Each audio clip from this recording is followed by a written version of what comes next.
وضعیت سیاه ایران. وزارت بهداشت ایران در 26 فروردین 1400 اعلام کرد که 63 شهرستان کشور در وضعیت سیاه، 85 شهرستان در وضعیت فوق قرمز و 176 شهرستان در وضعیت قرمز کرونایی قرار دارند. وضعیت سیاه در علوم پزشکی به شرایطی گفته می شود که عامل یک بیماری عفونی آنقدر افراد مختلف جامعه را مبتلا کند که نه فقط ظرفیت مراکز درمانی پاسخگوی بیماران نیست، بلکه جامعه سلامت دیگر پاسخگوی نیازهای عادی بهداشتی نیز نمیتواند باشد. شرایطی که ما چند صد سال پیش در پاندمی‌هایی چون وبا، آبله، سیاه سرفه و سیاه زخم در کشورهای مختلف جهان دیده ایم. درست در زمانی که بشر هنوز نمی‌دانست که چیزی به نام میکروب و یا ویروس وجود دارد.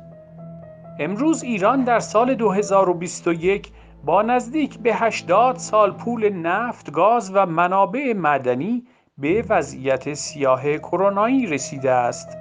این در حالی است که ایران از نظر میزان ذخایر منابع نفت در رتبه 4 جهان و از نظر ذخایر منابع گازی بعد از روسیه در رده 2 جهان قرار داشته و در مجموع از نظر منابع انرژی در جهان رتبه نخست را دارد.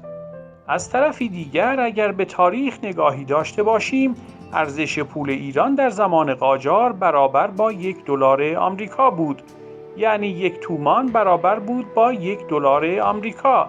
با انقلاب مشروطه و کودتای رضاشاه ارزش پول ایران چندین برابر سقوط کرد و در زمان محمد رضا پهلوی 10 برابر شد.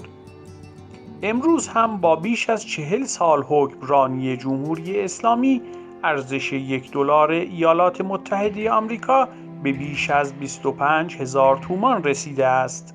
آنچه واضح و مبرهن است این است که حکومت ترک قاجار چند هزار مرتبه از نظر اقتصادی از 3 حکومت پهلوی اول، پهلوی دوم و جمهوری اسلامی کارآمدتر بوده است. ولی درکی که افکار عمومی و جامعه شبه روشنفکری ایران از دوران قاجار دارند بسیار تاریک و سیاه است، اما آنچه که از واقعیت تاریخی برداشت می شود گویای آن است که ایران از زمان مشروطه و روی کار آمدن رضا شاه تا به امروز روز خوشی ندیده است. فساد سیستماتیک مالی و سیاسی از طرفی، ظلم و ستم بر اقلیت‌های قومی و مذهبی خصوصاً ترک‌های مناطق آذربایجان از طرفی دیگر ایران را آنچنان به رنگ سیاه درآورده که دیگر نتواند سفید شود. وضعیت سیاهی که از وضعیت سیاه کرونایی بسیار متفاوت‌تر و خطرناکتر است.